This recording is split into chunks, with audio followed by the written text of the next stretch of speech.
പഴയപറമ്പ് പിതാവിൻ്റെ മറ്റൊരു പ്രത്യേകത, അദ്ദേഹം ജനങ്ങളെ തൻ്റെ കൂടെ നിർത്തിക്കൊണ്ടാണ് തൻ്റെ കാര്യങ്ങൾ സാധിച്ചെടുത്തിട്ടുള്ളത് എന്നുള്ളത് വളരെ പ്രധാനപ്പെട്ടൊരു കാര്യമാണ്. നമുക്കറിയാം, പഴയപറമ്പ് പിതാവ് വികാരിയത്തിൻ്റെ ചുമതല ഏറ്റെടുക്കുന്ന കാലത്ത് അദ്ദേഹം നമ്മളിവിടെ സൂചിപ്പിക്കപ്പെട്ട കാര്യമാണ്, ശൂന്യമായ കരങ്ങളുമായിട്ടാണ് ഇവിടേക്ക് വരിക. പക്ഷേ അദ്ദേഹത്തെ സംബന്ധിച്ചിടത്തോളം അദ്ദേഹം വരുന്നത് സാമാന്യം കൊള്ളാവുന്ന സാമ്പത്തിക സ്ഥിതിയുള്ള ഒരു കുടുംബത്തിൽ നിന്നായിരുന്നു. അദ്ദേഹത്തിന് ആകെ ഒരു സഹോദരി മാത്രമേ ഉണ്ടായിരുന്നുള്ളൂ. നിങ്ങൾ ആ പുസ്തകത്തിനകത്ത് അത് വായിച്ച് കാണും ഓൾറെഡി. അദ്ദേഹത്തിന് ആകെപ്പാടെ ഒരു സഹോദരി മറിയാമ്മ മാത്രമാണ് ഉണ്ടായിരുന്നത്. അദ്ദേഹം ജനിച്ച് 11 കൊല്ലം കഴിഞ്ഞ പിന്നെയാണ് മറിയാമ്മയുടെ ജനനം. പക്ഷേ മറിയാമ്മയെ ചെറുപ്പത്തിൽ തന്നെ കല്യാണം കഴിപ്പിച്ചു കൊടുത്തു. പക്ഷേ മറിയാമ്മ 26-ാമത്തെ വയസ്സിൽ മരിക്കുകയും ചെയ്തു. മറിയാമ്മയ്ക്ക് 4-5 മക്കളുണ്ടായിരുന്നു. അതിൽ 4 ആണും 1 പെണ്ണും. അതിൽ 2 ആൺപിള്ളേർ നേരത്തെ മരിച്ചുപോയി. പിന്നെ 2 ആൺപിള്ളേരായിരുന്നു. ആ 2 ആൺപിള്ളേർക്കാണ് ഈ പഴയപറമ്പിൽ തറവാട്ടിലെ സ്വത്ത് മുഴുവനും പിതാവ് കൊടുത്തത്. ഈ അടുത്തിടയ്ക്ക് കുറച്ച് നാൾ മുമ്പ് ഞാനൊരു വാർത്ത നമ്മുടെ വാട്സപ്പിൽ കണ്ടത് ഞാൻ ഓർക്കുന്നു. എന്നെ അസ്വസ്ഥനാക്കിയൊരു വാർത്തയാണ്. ഞാൻ അന്ന് പ്രതികരിച്ചില്ല. പിന്നീട് നമ്മുടെ ലേഖനത്തിൽ അത് വളരെ വ്യക്തമായിട്ട് ഞാൻ മറുപടി കൊടുക്കുകയും ചെയ്തു. അതായത്, പഴയപറമ്പ് പിതാവ് തൻ്റെ വീട് വിറ്റിട്ടാണ്, തൻ്റെ തറവാട്, സ്വന്തം വീടും സ്ഥലവുമെല്ലാം വിറ്റ് ആ പണം കൊണ്ടുവന്നാണ് എറണാകുളത്ത് അരമന പണിതത് എന്ന്. ശുദ്ധ ബോഷ്ക്ക് എന്നല്ലാതെ അതിനൊന്നും പറയാനില്ല. അദ്ദേഹത്തിൻ്റേതായ വ്യക്തിപരമായ കോൺട്രിബ്യൂഷൻ ഉണ്ടായിട്ടുണ്ട് എന്നുള്ളത് സത്യം തന്നെ. ആ വ്യക്തിപരമായ കോൺട്രിബ്യൂഷനെ കുറിച്ച് അദ്ദേഹം പറയുന്നൊരു സ്റ്റേറ്റ്മെൻറ്റ്, വിദേശത്തുള്ള എൻ്റെ സുഹൃത്തുക്കളിൽ നിന്നും ഞാൻ സമ്പാദിച്ചു എന്നുള്ള കാര്യമാണ് പറയുന്നത്. വീട്ടിൽ നിന്ന് കൊണ്ടുവന്നു എന്നൊരിടത്തും ഞാൻ വായിച്ചില്ല. ഇനി വല്ലയിടത്തും ഉണ്ടോ എന്ന് എനിക്കറിയാൻ പാടില്ല. ഏതായാലും അദ്ദേഹം വൈദികം നമ്മുടെ ആസ്ഥാന മന്ദിരം പണിയുന്നതിന് വേണ്ടി ചെയ്ത ഒരു ക്രമം എന്നെ വളരെ ആകർഷിച്ചായിരുന്നു. അദ്ദേഹം ചെയ്ത ആദ്യത്തെ കാര്യം, ഇവിടെ വികാരിയത്തിൻ്റെ ചുമതല ഏറ്റെടുത്ത് കഴിഞ്ഞപ്പോൾ തനിക്കൊരാസ്ഥാനം പണിയണം, മെത്രാസന മന്ദിരം ഉണ്ടാകണം. വികാരിയത്തിന് ഒരാസ്ഥാനം, 1 വികാരിയത്തിനൊരു കത്തീഡ്രൽ, 2 അതിനൊരാസ്ഥാനം ഉണ്ടാകണം. അപ്പോൾ ആസ്ഥാന ദേവാലയം എറണാകുളത്ത് അദ്ദേഹം വന്ന്, എറണാകുളം വികാരിയത്ത് നിന്നാണുള്ള പേര്, സ്വാഭാവികമായിട്ട് എറണാകുളത്ത് വന്ന് അദ്ദേഹം ചാർജ് എടുത്ത് കഴിഞ്ഞപ്പോൾ എറണാകുളം സെൻറ്റ് മേരീസ് പള്ളിയുടെ പള്ളിമേടയിലാണ് അദ്ദേഹത്തിൻ്റെ വാസം ആരംഭിക്കുന്നത്. ഇവിടെയാണ് അദ്ദേഹം എറണാകുളം വികാരിയത്തിൻ്റെ എല്ലാ പള്ളികളിൽ നിന്നുമുള്ള പ്രതിനിധികളെയും വികാരിമാരെയും വിളിച്ചു കൂട്ടുന്നത്. അദ്ദേഹം വിളിച്ചുകൂട്ടി ഈ എറണാകുളത്ത് സമ്മേളനം നടന്നു കഴിയുമ്പോൾ അദ്ദേഹം ചോദിക്കുന്ന 2 ചോദ്യങ്ങളുണ്ട്. ആദ്യത്തെ ചോദ്യം ഇതാണ്: എവിടെയായിരിക്കണം ആസ്ഥാന ദേവാലയം? എറണാകുളം വികാരിയത്തിൻ്റെ ആസ്ഥാന ദേവാലയം എറണാകുളത്ത് തന്നെ, സെൻറ്റ് മേരീസ് ദേവാലയം. അപ്പോൾ ആർക്കും സംശയമില്ല. കൂടുതൽ ഡിസ്കഷൻ നടക്കാതെ ഉറപ്പിച്ചു പോയ ഒരു കാര്യം തന്നെയാണ്. കാരണം വേറെ പള്ളികളൊന്നും അവിടെ ഇല്ല. പിന്നെയുള്ളത് എടപ്പള്ളി പള്ളിയാണ്, പിന്നെ ഇങ്ങവശത്ത് പള്ളുരുത്തി പള്ളിയുമാണ്. ഏതായാലും അപ്പോൾ എറണാകുളം നടുക്കുള്ള സ്ഥലം എന്നുള്ള നിലയിൽ അപ്പോൾ സെൻറ്റ് മേരീസ് ദേവാലയം ഡിസ്കഷനൊന്നുമില്ലാതെ തന്നെ ഉറപ്പിച്ച ഒരു കാര്യം. രണ്ടാമത്തേത്, ആസ്ഥാന മന്ദിരം എവിടെയായിരിക്കണം.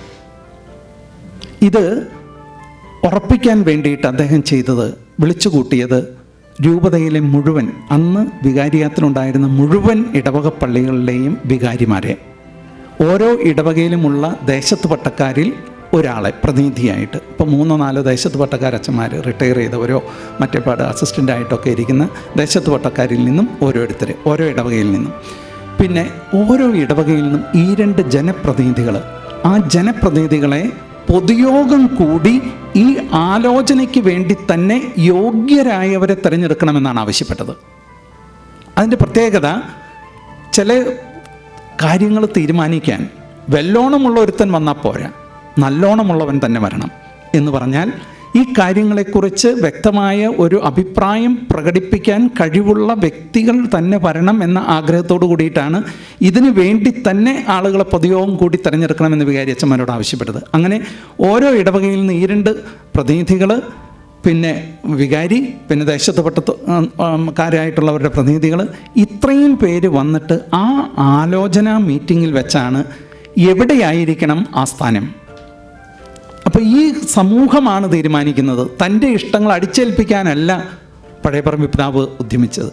അപ്പോൾ ആളുകൾ പറഞ്ഞു എറണാകുളം തന്നെ ആയിരിക്കുന്നതാണ് ഉചിതം. 2 കാരണങ്ങളാണ് അതിന് പറയുന്നത്. ഒന്ന്, അന്ന് റോഡുകളില്ല, പ്രധാനമായിട്ടും ജലമാർഗമാണ് ഉപയോഗിക്കുന്നത്. അപ്പോൾ വന്നു പോകാനായിട്ട് സൗകര്യമുള്ള മധ്യസ്ഥാനം, 2 അറ്റങ്ങളിൽ നിന്നും വന്നു ചേരാനായിട്ട് എളുപ്പമുള്ള ഒരു മധ്യസ്ഥാനം എന്ന നിലയിൽ. രണ്ടാമത്തേത്, വികാരിയത്തിൻ്റെ പേര് എറണാകുളം എന്നതായതുകൊണ്ട് എറണാകുളത്ത് തന്നെ ആസ്ഥാനമായിരിക്കട്ടെ എന്ന്. അന്ന് വരാപ്പുഴയുടെ ആസ്ഥാനം മഞ്ഞുമലാണ്. വരാപ്പുഴയിൽ നിന്നും മഞ്ഞുമലിലേക്ക് ആസ്ഥാനം മാറ്റുന്നത് ലയനാർഡോ മെത്രാപ്പൊലീത്തയാണ്. അദ്ദേഹം 1870 മഞ്ഞുമലിലേക്ക് മാറ്റുന്നത്. നമ്മുടെ ഈ പഴയപറമ്പ് പിതാവിനെയൊക്കെ പുറത്താക്കുന്ന സമയത്ത് ഈ വരാപ്പുഴ വികാരിയാത്തിൻ്റെ ആസ്ഥാനം മഞ്ഞുമലായിരുന്നു. അത് കഴിഞ്ഞ് പിന്നെ 1904 എറണാകുളത്ത് അരമന പണിതിട്ട് ഇങ്ങോട്ടേക്ക് മാറ്റുന്നത്. അപ്പോൾ 1870 അവിടുത്തെ വരാപ്പുഴ വികാരിയാത്തിൻ്റെ ആസ്ഥാനം മഞ്ഞുമലിലേക്ക് മാറ്റിയിരിക്കുന്നു. പക്ഷേ എറണാകുളത്ത് അപ്പോൾ വേറെ മെത്രന്മാരാരുമില്ല. സ്വാഭാവികമായിട്ട് എറണാകുളം തന്നെ തിരഞ്ഞെടുക്കുന്നു. അപ്പോൾ അടുത്ത ചോദ്യമാണ്, ഇനി ഏതാണ് സ്ഥലം, ഏത് സ്ഥലത്ത് പണിയും? ആ സ്ഥലം അന്വേഷണം എന്ന് പറയുന്നത് വളരെ വിചിത്രമായ ഒരു കാര്യമാണ്.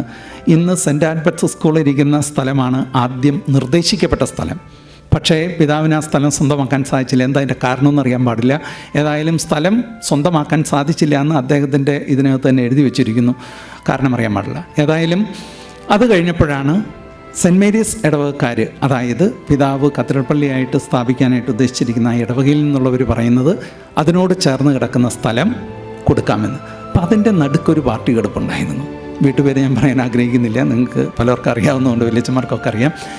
അപ്പോൾ ഇങ്ങേ വശത്ത് കിടക്കുന്ന സ്ഥലം, ആ സ്ഥലത്ത് 4 കുടികിടപ്പുകാരുണ്ട്. ഈ കുടികിടപ്പുകാരെ ഒഴിവാക്കിയിട്ട് വേണം ഈ സ്ഥലം സ്വന്തമാക്കാനായിട്ട്. സ്ഥലം ഫ്രീ ആയിട്ട് കൊടുത്തു എന്നുള്ളത് ശരി തന്നെ. പക്ഷേ സ്ഥലം സ്വന്തമാക്കാൻ വേണ്ടിയിട്ട് വലിയൊരു തുക കുടികിടപ്പുകാർക്ക് കൊടുത്താണ് ആ സ്ഥലം ഒഴിപ്പിച്ചെടുക്കുന്നത്. അത് കഴിഞ്ഞ് അവിടെ കെട്ടിടം പണിയാൻ തുടങ്ങി. കെട്ടിടം പണിയാൻ തുടങ്ങുമ്പോൾ പിതാവിൻ്റെ കയ്യിൽ എന്തുണ്ടായിരുന്നു എന്നുള്ളത് നമുക്കറിയാം. ഞാൻ ഒന്ന് നിങ്ങളുടെ അറിവിലേക്കായിട്ട് അതിൻ്റെ ധനശേഖരണത്തിനായിട്ട് ഉള്ള മാർഗം എന്തായിരുന്നു എന്നുള്ളത് സൂചിപ്പിക്കാം. അദ്ദേഹത്തിൻ്റെ കയ്യിൽ അരമന കെട്ടിടം പണിയാനായിട്ട് വരുമ്പോൾ ഉണ്ടായിരുന്നത് നെപ്പോളിയൻ്റെ ചിഹ്നം അടിച്ചിട്ടുള്ള ഒരു സ്വർണ്ണ നാണയം മാത്രമാണ് അദ്ദേഹത്തിൻ്റെ പോക്കറ്റിലുള്ളത്. അത് വെച്ചുകൊണ്ടാണ് അദ്ദേഹം തൻ്റെ ഇത് ആരംഭിക്കുന്നത്. ഈ ഇത്രയും ബൃഹത്തായിട്ടുള്ളൊരു സംരംഭം 50,000 രൂപയാണ് അന്ന് എസ്റ്റിമേറ്റ് ഇട്ടിരിക്കുന്നത്. ഇന്നത്തെ നമ്മുടെ അരമനയ്ക്ക് 1897 എസ്റ്റിമേറ്റ് ഇട്ട് വെച്ചത് 50,000 രൂപയാണ്. 50,000 രൂപ എന്ന് പറയുമ്പോൾ ഒരു കാര്യം കൂടി ഓർക്കണം, അന്ന് ഇവിടെ ബ്രിട്ടീഷ് രൂപയാണ്. രൂപയ്ക്ക് പകരം നമ്മൾ സാധാരണ ട്രാൻസാക്ഷൻ ഉപയോഗിക്കുന്നത് ചക്രവും പുത്തനുമാണ്. തിരുവിതാംകൂറുകാർ ചക്രവും കൊച്ചിക്കാർ പുത്തനും. ഈ ചക്രം എന്ന് പറയുന്നത് 28.5 ചക്രമാണ് ഒരു ബ്രിട്ടീഷ് രൂപ, 25 പുത്തൻ ഒരു ബ്രിട്ടീഷ് രൂപ. അതായിരുന്നു അന്നത്തെ കാലഘട്ടത്തിൻ്റെ ട്രാൻസാക്ഷൻ വാല്യൂ. ആ സമയത്താണ് ഈ 50,000 രൂപ എന്ന് പറയുന്ന വലിയൊരു എമൗണ്ട് മുന്നിൽ കണ്ടുകൊണ്ട് പ്രവർത്തനം തുടങ്ങാൻ പോണത്. അപ്പം അദ്ദേഹം അതിന് വേണ്ടിയിട്ട് ചെയ്തത് ഇടവകാംഗങ്ങളിൽ നിന്നുള്ള സംഭാവനകൾ സ്വീകരിക്കുക. ഇടവകകളിൽ നിന്നും ഇടവകാംഗങ്ങളിൽ നിന്നും. അതെങ്ങനെയാണെന്ന് അദ്ദേഹം വിട്ടിരിക്കുന്ന ഒരു സർക്കുലർ കേൾക്കുക. തങ്ങളുടെ സമുദായത്തിൻ്റെ ശൂന്യമായ കരങ്ങളോടെ അരമന കെട്ടിടത്തിൻ്റെ പണികൾ ആരംഭിച്ച മാർ ലൂയിസ് മെത്രാൻ എപ്രകാരമാണ് ഇതിൻ്റെ പണികൾ സാധിച്ചത് എന്നറിഞ്ഞിരിക്കേണ്ടത് അത്യാവശ്യമാണ്. 1896 നവംബർ 25 വികാരിയാത്തിലെ വൈദികരുടെയും ഇടവക പ്രതിനിധികളുടെയും യോഗം ചേർന്നു. ആ യോഗത്തിലെടുത്ത തീരുമാനമനുസരിച്ചാണ് തങ്ങളുടെ സമുദായത്തിൻ്റെയും റീത്തിൻ്റെയും എണ്ണത്തിനും പ്രൗഢിക്കും യോജിച്ച വിധത്തിൽ മെത്രാസന മന്ദിരം പണിയണമെന്നും അതിനുള്ള ചെലവ് മുഴുവൻ ഇടവക പള്ളികൾ നിർവഹിക്കുന്നതാണെന്നും ഐക്യകണ്ഠേന തീരുമാനിച്ചിരുന്നു. ഇക്കാലത്ത് പള്ളികളിൽ നിന്നും കൊടുത്തിരുന്ന ഒരു പരിപാടിയാണ് നൂറ്റുകഞ്ച് എന്ന് പറയുന്ന ഒരു വിഹിതം. ഈ നൂറ്റുകഞ്ച് എന്ന് പറയുന്ന വിഹിതം എവിടെ നിന്ന് ആരംഭിച്ചു എന്നുള്ളത് അറിയുന്നത് നല്ലതാണ്. അതായത് നമ്മുടെ ചാവറപ്പിതാവാണ് അതിൻ്റെ ഉപജ്ഞാതാവ്. ഈ നൂറ്റുകഞ്ച് എന്ന് പറയുന്ന ഭദ്രാസന ഫീസ് കൊടുക്കാൻ നിമിത്തമായ കാര്യം എന്താണെന്ന് ചോദിച്ചാൽ, നമ്മുടെ വരാപ്പുഴ പുത്തമ്പള്ളിയിൽ ഒരു കന്യാസ്ത്രീ മഠം ആരംഭിക്കണമെന്ന് ബെർണർദീൻ ബാച്ചിനെല്ലി എന്നിവരായ ഞാൻ നേരത്തെ സൂചിപ്പിച്ച വരാപ്പുഴയിലെ കർമ്മലീത്ത മെത്രാപ്പൊലീത്തയ്ക്ക് ഒരാഗ്രഹം ഉണ്ടായിരുന്നു. അദ്ദേഹം കൂനമ്മാവിൽ ആശ്രമം തുടങ്ങിയത് പറഞ്ഞല്ലോ. ഇതുപോലെ തന്നെ അതിനു മുമ്പേ തന്നെ, ആശ്രമം അവിടെ ആരംഭിക്കുന്നതിന് മുമ്പേ തന്നെ ഒരു കന്യകാമഠം ഇവിടെ ഉണ്ടാകണം എന്ന് ആഗ്രഹിച്ച വ്യക്തിയാണ് അദ്ദേഹം. അപ്പോൾ അതുകൊണ്ട് അദ്ദേഹം അതിനു വേണ്ടിയിട്ട് ഒരു മഠം സ്ഥാപിക്കാൻ വേണ്ടിയിട്ടാണ് പുത്തമ്പള്ളിക്കാരോട് സ്ഥലം ആവശ്യപ്പെടുന്നത്. അവിടെ നിന്നും അക്കാലത്ത് പുത്തമ്പള്ളിയുടെ കീഴിൽ പള്ളിക്ക് ചുറ്റുമായിട്ട് 35 ഏക്കർ സ്ഥലം പള്ളിയുടെ സ്വന്തമാണ്. 35 ഏക്കർ സ്ഥലം ഇന്ന് അതെല്ലാം കൈമോശം വന്നു പോയി, പള്ളിയുടെ കയ്യിൽ നിസ്സാരം സ്ഥലമേ ഉള്ളൂ എന്നുള്ളത് ഓർക്കുക. അപ്പോൾ ആ 35 ഏക്കറിൽ നിന്നും 9 ഏക്കർ സ്ഥലമാണ് പിതാവ് ഈ ബാച്ചിനിലി മെത്രാപ്പൊലീത്ത പാട്ടത്തിനെടുക്കുന്നത്. ആ പാട്ടത്തിനെടുത്ത ഭൂമിയിലാണ് 1854 മഠം പണിയാനായിട്ട് അദ്ദേഹം തുടക്കം കുറിക്കുക. ഈ മഠം പണി എന്താ പറയുക, തുടങ്ങിക്കഴിഞ്ഞിട്ട് അതൊന്നും പൂർത്തിയാക്കാൻ പറ്റുന്നില്ല. 1859 പാട്ടച്ചീട്ട് എഴുതി 1960 ഇത് പണി പൂർത്തിയാക്കണം. പക്ഷേ പണി പൂർത്തിയാക്കാൻ ഒരു മാർഗവുമില്ല, കയ്യിൽ വേണ്ടത്ര പണവും ഇല്ലാതെ വന്ന സമയത്ത് അദ്ദേഹത്തിന് വളരെ ഇഷ്ടപ്പെട്ട ആളാണ് നമ്മുടെ ചാവർ പിതാവ്. ചാവർ പിതാവിനോട് പറഞ്ഞു, ലത്തീൻ പള്ളികളെന്ന് പറയാനന്ന് നാമമാത്രമായ പള്ളികളേ ഉള്ളൂ, അവർക്ക് സാമ്പത്തികം ഇല്ലാതാനും, ബാക്കിയുള്ളതെല്ലാം സുറിയാനി പള്ളികളാണ്, അദ്ദേഹത്തിൻ്റെ കീഴിലാണല്ലോ എല്ലാ സുറിയാനി പള്ളികളും. അപ്പോൾ അദ്ദേഹം ചാവർ പിതാവിനോട് വിളിച്ചിട്ട് ചോദിച്ചു, എന്താണ് ഇതിനൊരു മാർഗം? അപ്പോൾ ചാവർ പിതാവ് ഉപദേശിച്ചു കൊടുത്ത ബുദ്ധിയാണ് പള്ളികളിൽ നിന്നും അവരുടെ വരുമാനത്തിൻ്റെ 5%. ആ 5% എങ്ങനെയാണെന്ന് വെച്ചാൽ 100 രൂപയ്ക്ക് 5 രൂപ ഇങ്ങോട്ടേക്ക് വാങ്ങാം. അതിന് പിതാവ് കൽപ്പന ഇടണമെന്ന് പറഞ്ഞു. ഈ ബുദ്ധി പെട്ടെന്ന് വർക്കൗട്ട് ചെയ്തു. ഉടനെ തന്നെ ബാച്ചിനിലി മെത്രാപ്പൊലീത്ത 1859 കൽപ്പനയിട്ടു, പള്ളികളുടെ സുറിയാനിക്കാരുടെ പള്ളികളുടെ വരുമാനത്തിൻ്റെ 100% വെച്ച് കൊടുക്കണം. അതിന് കൃത്യമായ കാരണവും പറഞ്ഞു. രൂപതയിൽ സുറിയാനിക്കാർക്ക് വേണ്ടിയിട്ട് സ്ഥാപനങ്ങളുണ്ടാക്കാനാണ്. സന്യാസാശ്രമങ്ങളും മഠങ്ങളും മറ്റ് സ്ഥാപനങ്ങളും ഉണ്ടാക്കുന്നതിന് വേണ്ടിയിട്ട് 100% വെച്ച് നിങ്ങൾ കോൺട്രിബ്യൂഷൻ കൊടുക്കണം. അന്നത്തെ കാലത്ത് ജനങ്ങൾ തിരുവായിക്ക് എതിർവായി പറയാത്തൊരു കാലഘട്ടം. സ്വാഭാവികമായിട്ട് അവരത് സന്തോഷത്തോടുകൂടി സ്വീകരിച്ചു. അങ്ങനെ കൊടുക്കാൻ തുടങ്ങിയ 105 ഇന്ന് ഭദ്രാസന ഫീസായിട്ട് മാറി ഇന്നും തുടർന്നു കൊണ്ടുപോകുന്നത്. അപ്പോൾ ഈ 105 കൂട്ടത്തിൽക്കൂടെ 1/6 എന്ന് പറയുന്ന ഒരു പരിപാടി കൂടി ഈ പൊതുയോഗം 1896 കൂടിയ പൊതുയോഗത്തിൽ വെച്ചെടുത്തു. ആ 1/6 എന്ന് പറയുന്നത് എന്താണെന്ന് ചോദിച്ചാൽ, ഓരോ പള്ളിയുടെയും വാർഷിക വരുമാനത്തിൻ്റെ 1 വർഷത്തെ വരുമാനം അരമന കെട്ടിടം പണിയുന്നതിന് വേണ്ടിയിട്ട് പള്ളിക്കാർ കൊടുക്കണം. ആ കൊടുക്കുന്ന തുക 6 കൊല്ലം കൊണ്ട് കൊടുത്തു തീർത്താൽ മതി. 1 വർഷത്തെ വരുമാനം, മൊത്തം വരുമാനം എന്ന് പറയുന്നത് ചെലവ് നീക്കാതെ മൊത്തം വരുമാനത്തിൻ്റെ 1 വർഷത്തെ വരുമാനം 6 തവണകളായിട്ട്, അത് 6 കൊല്ലം കൊണ്ട് കൊടുത്താൽ മതി. അങ്ങനെ കൊടുക്കുന്നതിനെയാണ് 1/6 എന്ന് പറയുന്നത്. അപ്പോൾ 105 എന്ന് പറയുന്ന സാധാരണ കൊടുക്കുന്ന ഭദ്രാസന ഫീസും കെട്ടിടം പണിയിലേക്ക് വേണ്ടിയിട്ടുള്ള 1/6 അങ്ങനെ 6 കൊല്ലം കൊടുക്കണം. ഈ എമൗണ്ട് ഉപയോഗിച്ച് അരമന കെട്ടിടത്തിൻ്റെ നിർമ്മാണം പൂർത്തിയാക്കുക. ഇത് പിതാവ് അങ്ങോട്ട് നിർദ്ദേശിച്ച കാര്യമല്ല എന്നുള്ള കാര്യം കൂടി ഓർക്കണം. പൊതുയോഗം എടുക്കുന്ന തീരുമാനമാണ്. അതുകൊണ്ടാണ് അദ്ദേഹത്തിൻ്റെ കൽപ്പനയിൽ കൃത്യമായിട്ട് പറയുന്നുണ്ട്, നിങ്ങൾ നിർദ്ദേശിച്ച പ്രകാരം എന്നാണ് പറയുന്നത്. അപ്പോൾ 1897 തുലാം 25 അയച്ചിരിക്കുന്ന കൽപ്പനകളിൽ ഇപ്രകാരം അദ്ദേഹം എഴുതിയിരിക്കുന്നു: നമ്മുടെ സമുദായത്തിന് കിട്ടിയിട്ടുള്ള ഭാഗ്യത്തിനും നമ്മുടെ ജാതിയുടെ മഹത്വത്തിനും തക്കതായി നിങ്ങളുടെ ആഗ്രഹം പോലെയുള്ള ഒരു കെട്ടിടം തീർക്കുവാൻ എസ്റ്റിമേറ്റ് പ്രകാരം 50,000 രൂപ വരെ വേണ്ടിവരുമെന്ന് മാത്രമല്ല, മെത്രാസത്തിനടുത്ത് ഒരു പത്രമേനി കൂടെയും ഏർപ്പെടുത്തേണ്ടതും ഇവകൾ ഒരു 3 സംവത്സരം കൊണ്ടെങ്കിലും തീരേണ്ടതും നടക്കേണ്ടതുമായിരിക്കുന്നു. പള്ളികളിൽ നിന്നും ഉദ്ദേശം 25,000 രൂപയോളം പിരിവ് വരേണ്ടിയിരിക്കുന്നു. പൊതുയോഗ നിശ്ചയപ്രകാരം പള്ളികളിൽ നിന്നുള്ള പിരിവുകൾക്ക് പുറമെ ജനങ്ങളിൽ നിന്നുള്ള സംഭാവനകളും നൽകണമെന്ന് അദ്ദേഹം ആവശ്യപ്പെട്ടു.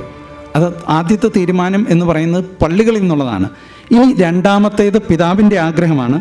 നിങ്ങൾ അഭിപ്രായപ്പെട്ടിരിക്കുന്നതിന് വണ്ണം ഈ രാജപട്ടണത്തിൽ പണിയപ്പെടുന്ന നമ്മുടെ കെട്ടിടങ്ങൾക്കും മറ്റും വേണ്ടിവരുന്ന ധനത്തിന് ജനങ്ങളിൽ നിന്നുകൂടെയും ഒരു പിരിവുണ്ടാകുന്നതിന് നിങ്ങളിൽ പലരും അഭിപ്രായപ്പെട്ടിരിക്കുന്നതിന് വണ്ണം നല്ല മനസ്സോടെ എല്ലാവരും ചെയ്യുവാനും ഒരുത്തർക്കും ഭാരമായി എന്ന് വരാതെ ഇരിപ്പാനും കൊച്ചു തൊട്ട് വലിയതുവരെ എന്ന് പറയുന്നത് പോലെ എല്ലാവരും ഇതിൻ്റെ ഓഹരിക്കാരായി തീരുവാനും വേണ്ടി ഇത് സഹിതം അയക്കുന്ന പുസ്തകത്തിൽ ഓരോരുത്തരുടെയും പേരെഴുതി അവരവരുടെ വശം പോലെ മനസ്സുള്ള സംഖ്യ അതിൽ പതിച്ച് ഒപ്പുവെക്കുകയും അപ്രകാരം പതിക്കുന്ന സംഖ്യ 3 വർഷം കൊണ്ട് 6 തവണകളായി ബഹുമാനപ്പെട്ട വികാരിമാരുടെ പക്കൽ ഏൽപ്പിക്കുകയും അവർ അതിനെ പിരിച്ച് നമ്മുടെ പെരിയ ബഹുമാനപ്പെട്ട വികാരി ജനറാളച്ചനെ ഏൽപ്പിച്ച് രസീത് വാങ്ങിക്കൊള്ളുകയും 3 കൊല്ലം കഴിയുമ്പോൾ കണക്ക് വിളങ്ങി തീരുകയും വേണ്ടതാകുന്നു. നോക്കുക, ഇനി അദ്ദേഹം തൻ്റെ കോൺട്രിബ്യൂഷൻ എന്താണെന്ന് പറയുക. ആകയാൽ പ്രിയ വിശ്വാസികളെ, ഈ സന്ദർഭത്തിൽ നിങ്ങളോടുകൂടിയും നിങ്ങളുടെ നല്ല ആഗ്രഹത്തെ നിറവേറ്റുവാൻ നാമും നമ്മാൽ പാടുള്ള സഹായം ചെയ്യുന്നതിന് ഒട്ടും വിചാരിക്കുന്നില്ല. നിങ്ങളുടെ ഈ ദാനത്തിൽ നാമും ന്യായമായ ഓഹരിക്കാരനാകയാൽ ഈ മിസ്സം വക പിരിവിൽ നിന്നല്ലാതെ നമ്മുടെ സ്വന്തം വകയിൽ നിന്നും 10,000 രൂപയും നാമും കൊടുക്കുന്നതാണെന്നും അപ്രകാരം തന്നെ നമ്മുടെ സമുദായത്തിൽ പ്രാധാന്യം പ്രാപിച്ചിട്ടുള്ളവരും തിരുസഭയുടെ മാടമ്പികളുമായ പാറായിൽ തരകന്മാർ സ്വമനസ്സാൽ 4,000 രൂപയും നിശ്ചയിച്ചിരിക്കുന്നു എന്നുള്ള വിവരം ഈ സന്ദർഭത്തിൽ നാം അറിയിക്കുന്നു. നോക്കുക, തൻ്റേതായ കോൺട്രിബ്യൂഷനായിട്ട് 10,000 രൂപ, പാറായികളുടെ വിഹിതമായിട്ട് 4,000 രൂപ. ഇതിനകത്ത് വേറൊരു സവിശേഷതയും കൂടിയുണ്ട്. ഇതുകൊണ്ട് പണി തീർന്നില്ല എന്നുള്ളത് നമുക്കെല്ലാവർക്കും അറിയാവുന്നതാണ്. ഇദ്ദേഹം ഈ പാറായി കുടുംബത്തോട് കാണിച്ചിരുന്നൊരു പ്രത്യേകത, അദ്ദേഹത്തിൻ്റെ കൽപ്പനകളിൽ പലയിടത്തും ഇപ്പോൾ തരകൻ സാർ ഇരിക്കുന്നതുകൊണ്ട് മാത്രം പറയുന്നതല്ല, പാറായികളെ വിശേഷിപ്പിച്ച മാടമ്പികളെന്നാണ്, സഭയിലെ മാടമ്പികൾ എന്നാണ് അദ്ദേഹം ഈ പാറായി തരകന്മാരെ വിശേഷിപ്പിച്ചെന്ന്. അദ്ദേഹവുമായിട്ടുള്ള ബന്ധവും കാര്യങ്ങളൊക്കെ ഇനി തരകൻ സാറ് പറയാനിരിക്കുന്നതുകൊണ്ട് ഞാനത് അധികം പറയുന്നില്ല. പക്ഷേ ഈ 4,000 രൂപ കൊണ്ട് തീർന്നില്ല എന്നുള്ളതാണ്. നമ്മുടെ അരമനയിൽ കിടക്കുന്ന പല ഫർണിച്ചറുകളും പാറായി കുടുംബത്തിൽ നിന്നും നൽകപ്പെട്ടിട്ടുള്ളതാണ്. നമ്മൾ നിഷേധിച്ചാലും നിഷേധിച്ചില്ലേലും അതാണ് സത്യം. രണ്ടാമത്തേത് മരം. കെട്ടിടം പണിക്ക് ആവശ്യമുള്ള കുറേ മരം സ്വന്തമാക്കിയത് അവിടെ നിന്നാണ്, പാറായികളുടെ ഔദാര്യത്തോടു കൂടിയിട്ടാണ്. പാറായി കുടുംബത്തോടുള്ള രൂപതയുടെ ബന്ധം ഒന്ന് സ്ഥാപിക്കാൻ വേണ്ടിയിട്ട് ഞാൻ പറഞ്ഞെന്ന് മാത്രമേ ഉള്ളൂ. ഇവിടം കൊണ്ട് തീരുന്നതല്ല ഈ മാടമ്പികളുമായിട്ടുള്ള ബന്ധം. നമ്മുടെ പറവൂർ കച്ചേരിപ്പടി ദേവാലയം ഇരിക്കുന്ന സ്ഥലം, ആ സ്ഥലം പാറായികളുടെ കയ്യിൽ നിന്നും പിതാവ് വാങ്ങിച്ചതാണ്. തനിക്ക് ഒരു പള്ളി പണിയാനായിട്ട് ആ സ്ഥലം വേണം എന്ന് പറഞ്ഞ് അത് പിതാവ് വാങ്ങുന്നതാണ്. മാത്രമല്ല, ഏത് പള്ളി പണിയുമ്പോഴും പള്ളിക്ക് സാമ്പത്തികം കുറവ് എന്ന് തോന്നിയാൽ പാറായി മാടമ്പിമാരോട് അവരുടെ സഹായം ചോദിക്കുന്നതിൽ ഒരിക്കലും മടി വിചാരിക്കാത്ത ഒരു ദേഹമായിരുന്നു മാർ ലൂയിസ് പിതാവ്. മാത്രമല്ല, അദ്ദേഹത്തിൻ്റെ പിൻഗാമിയായി വന്ന കണ്ടത്തിൽ പിതാവും ഇതുപോലെ തന്നെ അവരുടെ സഹായം തന്നെ സ്വീകരിച്ചുകൊണ്ട് പള്ളികളെ സഹായിച്ചിട്ടുള്ളതാണ്. അപ്പം അതുകൊണ്ട് ഈ പാറായി കുടുംബത്തോടുള്ള എറണാകുളം അതിരൂപതയുടെ കടപ്പാട് ഞാൻ ഒന്ന് ഓർമ്മപ്പെടുത്തിയെന്ന് മാത്രം. ഇപ്രകാരം പല വഴിക്ക് ശേഖരിച്ചിട്ടും തീരാത്ത ഒരു പണി പൂർത്തിയാക്കാൻ വേണ്ടിയിട്ട് അദ്ദേഹം അവസാനം കണ്ടെത്തിയ ഒരു മാർഗമാണ്. ലവീഞ്ഞ മെത്രാനും ഒന്നിച്ച് വിദേശയാത്ര നടത്തിയപ്പോൾ വിദേശത്തു നിന്നും സമ്പാദിച്ച സ്നേഹിതരിൽ നിന്നും ചില സഹായങ്ങൾ അദ്ദേഹത്തിന് തേടേണ്ടി വന്നു. പണിക്കാവശ്യമായ തുകയുടെ സിംഹഭാഗവും വികാരിയാത്തിൽ നിന്ന് തന്നെയാണ് അദ്ദേഹം ശേഖരിച്ചത്.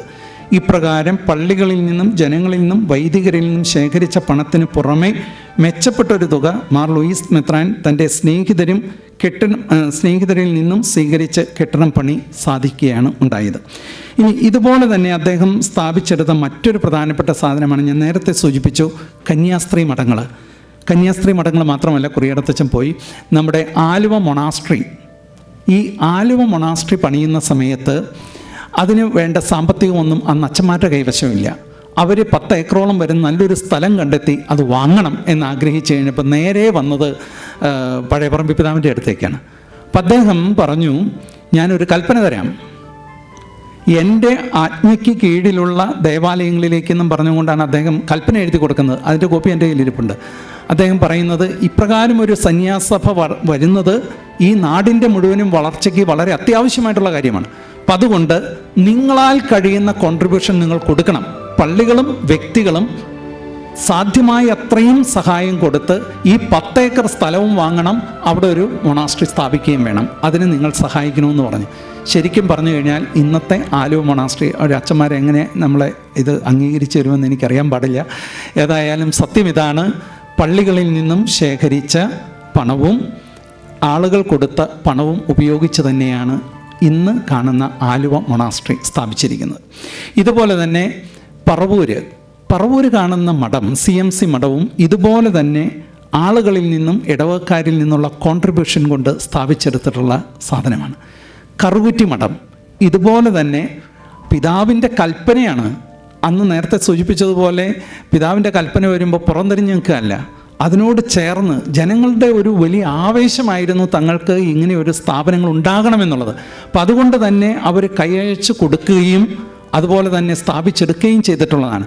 ഇതിൻ്റെ കൂട്ടത്തിൽ പണിയപ്പെടുന്ന സ്ഥാപനങ്ങൾക്കും ഇതുപോലെ തന്നെ, രൂപതയിലെ സ്ഥാപനത്തിൻ്റെ കാര്യത്തിലും ഇതുപോലെ തന്നെ. ഉദാഹരണത്തിന് നമ്മുടെ ആലുവ സെൻറ്റ് മേരീസ് സ്കൂളിൻ്റെ കാര്യത്തിൽ അദ്ദേഹം പറയുന്നതാണ്, ദൈവജനത്തിൻ്റെയും ഇടവകളുടെയും സഹായ സഹകരണത്തോടെയാണ് ആലുവയിൽ saint Mary's school Mar Louis മെത്രാൻ പണിതീർത്തത്. ഈ സ്കൂളിൻ്റെ കാര്യത്തിൽ മാത്രമല്ല, കന്യകാമഠങ്ങൾ സ്ഥാപിക്കുന്നതിനും പെൺകുട്ടികളുടെ വിദ്യാഭ്യാസത്തിനും വേണ്ടി മാർ ലൂയിസ് മെത്രാൻ എന്തുമാത്രം ശ്രദ്ധിച്ചുവെന്നും 13/5/1907 അദ്ദേഹം ഇടവകളിലേക്ക് അയച്ചിരിക്കുന്ന സർക്കുലറിൽ നിന്ന് വ്യക്തമാണ്. അതിൽ പറയുന്നു, വന്യ സഹോദരരെ, പ്രിയമുള്ള മക്കളെ, നമുക്ക് ഒരു ഇംഗ്ലീഷ് ഹൈസ്കൂൾ ഇല്ല എന്നും അതില്ലാതിരിക്കുന്നത് വലിയ ന്യൂനതയാണെന്നും മിക്ക ആളുകളും സങ്കടം പറഞ്ഞിട്ടുണ്ട്. എന്നാൽ അരമന പണികൾ നിമിത്തവും കന്യാവ്രത അന്തസ്സുകാരുടെ വർധനയ്ക്കും സ്ത്രീ വിദ്യാഭ്യാസത്തിനുമായിട്ടുള്ള മഠം പണികൾ നിമിത്തവും നാം വലിയ ബദ്ധപ്പാടിലായിരുന്നതിനാൽ നമുക്ക് മേൽപ്പറഞ്ഞ വിധം ഒരു സ്കൂൾ ഇടുന്നതിന് സംഗതിയായില്ല. എന്നാൽ ഒരു ഹൈസ്കൂൾ ഇപ്പോഴുണ്ടാക്കേണ്ടത് ആവശ്യമാണെന്ന് നാം കാണുകയും ആയതിൻ്റെ ആവശ്യം ഒഴിക്കാൻ പാടില്ലാതാകുകയും ചെയ്യുക കൊണ്ട് ആലുവായിൽ ഒരു ഹൈസ്കൂൾ സ്ഥാപിക്കുന്നതിന് നാം നിശ്ചയിച്ചു. ഇത് മാതാവിൻ്റെ സംരക്ഷണയും കീഴിലായിരിക്കുന്നതിന് വേണ്ടി മാതാവിൻ്റെ അമലോത്ഭവ ജൂബിലി ദിവസമായ 1904 ഡിസംബർ 8 നാം ഇതിന് കല്ലിടുകയുണ്ടായി.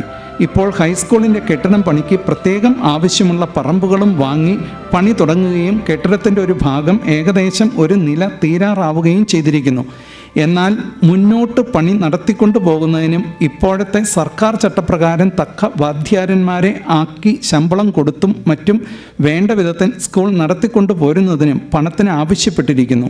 ഇതിനുള്ള പോംവഴി ആലോചിക്കുന്നതിന് നമ്മുടെ വികാരി ജനറാളെയും ആലോചനക്കാരെയും ഫൊറോന വികാരിമാരെയും വിളിച്ചു വരുത്തി നാം ആലോചിച്ചതിൽ 6 വർഷത്തേക്ക് 1/6 തരാമെന്ന് പള്ളിക്കാർ സമ്മതിച്ചിട്ടുള്ളതിൽ 4 വർഷത്തേക്ക് മാത്രമേ തന്നിട്ടുള്ളൂ എന്നും ഇനി 2 വർഷത്തേത് തരാനുണ്ടല്ലോ എന്നും അതിൽ 1 വർഷത്തേത് ഇപ്പോൾ പിരിച്ച് സ്കൂൾ പണിവകയ്ക്ക് പോരാതെ വരുന്ന പണം ഇതിൽ നിന്ന് എടുക്കുകയും ശേഷിപ്പുള്ള പണം വസ്തുവയിലിട്ട് അതിൻ്റെ ഉഭയം കൊണ്ട് സ്കൂൾ രക്ഷിച്ചുകൊണ്ട് പോരേണ്ടതാണെന്നും അവർ എല്ലാവരും കൂടി ഒരു മനസ്സായി അഭിപ്രായപ്പെട്ടിരിക്കുന്നു. ആകയാൽ 1907 വരവിൽ 1/6 ടി സ്കൂൾ വകയ്ക്കായി നമുക്ക് കൊടുത്തയച്ചു കൊള്ളണം. ഈ സംഖ്യ പ്രധാന പെരുന്നാളിന് മുമ്പ് 105 ഫീസോടുകൂടി നമ്മുടെ പക്കൽ ഹാജരാക്കുകയും വേണം. സ്കൂളിൻ്റെ വർധനയ്ക്കും തന്മൂലം നമ്മുടെ സമുദായ അഭിവൃദ്ധിക്കും ആയി എല്ലാവരും ഉത്സാഹിച്ച് ഇത് നൽമനസ്സോടെ ചെയ്യുമെന്ന് നാം വിശ്വസിക്കുന്നു എന്ന് എറണാകുളത്ത് നമ്മുടെ അരമനയിൽ നിന്ന് 1907 മെയ് 13 എറണാകുളം വികാരി അപ്പസ്തോലിക്ക് പടയപ്പറമ്പ് ലൂയിസ് മെത്രാനൊപ്പ്. ചുരുക്കത്തിൽ പിതാവിൻ്റെ കാലഘട്ടത്തിൽ ഇവിടെ സ്ഥാപിതമായതെല്ലാം തന്നെയും പൊതുജനത്തെ മുഴുവനും കൂടെ നിർത്തിക്കൊണ്ട് ഇടവകകളെയും ഇടവകാംഗങ്ങളെയും കൂടെ നിർത്തിക്കൊണ്ട് അദ്ദേഹം സാധിച്ചെടുത്താണ്. ഇനി കെട്ടിടം പണി മാത്രമല്ലല്ലോ പ്രധാനപ്പെട്ടത്. ഇവിടെ സൂചിപ്പിക്കുകയുണ്ടായി പിതാവിൻ്റെ ഈ ആത്മീയ കാര്യങ്ങളിലുള്ള സവിശേഷത. അദ്ദേഹം ഒരു തിരുഹൃദയ ഭക്തനായിരുന്നു, നമ്മളെല്ലാവരും കേട്ടിട്ടുള്ള കാര്യമാണ്. അതുകൊണ്ടാണ് രൂപതയെ തിരുഹൃദയത്തിന് പ്രതിഷ്ഠിച്ചിരിക്കുന്നതും തിരുഹൃദയത്തെ രൂപതയുടെ മധ്യസ്ഥനാക്കി മാറ്റിയത്. ഒപ്പം തന്നെ അദ്ദേഹം തുടങ്ങിയ പെറ്റി സെമിനാരി 1901 തന്നെ പിതാവ് പെറ്റി സെമിനാരി തുടങ്ങി. എൻ്റെ ഒരു പ്രത്യേകത, പ്രിപ്പാരിറ്ററി സെമിനാരികളെന്നും പറഞ്ഞുകൊണ്ട് അക്കാലത്ത് നമ്മുടെ വരാപ്പുഴയുടെ കീഴിലും തൃശ്ശിവപ്പേരൂരിൻ്റെ കീഴിലും ചങ്ങനാശ്ശേരിയുടെ കീഴിൽ, അതായത് കോട്ടയത്തിൻ്റെ കീഴിലും പ്രിപ്പാരറ്ററി സെമിനാരികളുണ്ടായിരുന്നു. പക്ഷേ അതിന് മൈനർ സെമിനാരി സ്റ്റാറ്റസ് ഒന്നും ഉണ്ടായിരുന്നില്ല.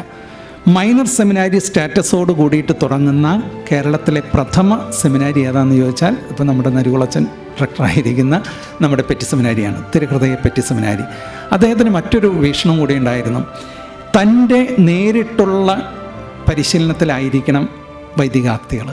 ആ ഉദ്ദേശത്തോടു കൂടിയിട്ടാണ് അദ്ദേഹം അരമന പണിതപ്പോൾ ഈ മൈനർ സെമിനാരി അരമനയിൽ തന്നെ സ്റ്റാർട്ട് ചെയ്ത് 1968 വരെ, അല്ല 68 അങ്ങോട്ടേക്ക് ഷിഫ്റ്റ് ചെയ്ത് 68 വരെയും ഈ മൈനർ സെമിനാരി ഇവിടെ തന്നെയായിരുന്നു, നമ്മുടെ അരമനയിൽ തന്നെ. 69 ലാസ്റ്റ് ബാച്ച്, ഓക്കെ. അപ്പോൾ അതുകൊണ്ട് ആ കാലഘട്ടം വരെയും എറണാകുളത്തായിരുന്നു. അപ്പോൾ ഈ സെമിനാരിയുടെ സ്ഥാപനം നടത്തിയ പിതാവ് എന്തുമാത്രമാണ് അദ്ദേഹത്തിൻ്റെ തിരുഹൃദയ ഭക്തി കാണാനായിട്ട്, ഇവാലുവേറ്റ് ചെയ്യാനായിട്ട് അദ്ദേഹത്തിൻ്റെ ഇടയലേഖനങ്ങൾ വായിച്ചാൽ മതി, സൂപ്പറാണ്. ഞാൻ ശരിക്കും പറഞ്ഞു കഴിഞ്ഞാൽ ഒരു അഡൾട്ട് കാറ്റക്കിസമാണ് അദ്ദേഹത്തിൻ്റെ ഇടയലേഖനങ്ങളുടെ ഒരു സവിശേഷത.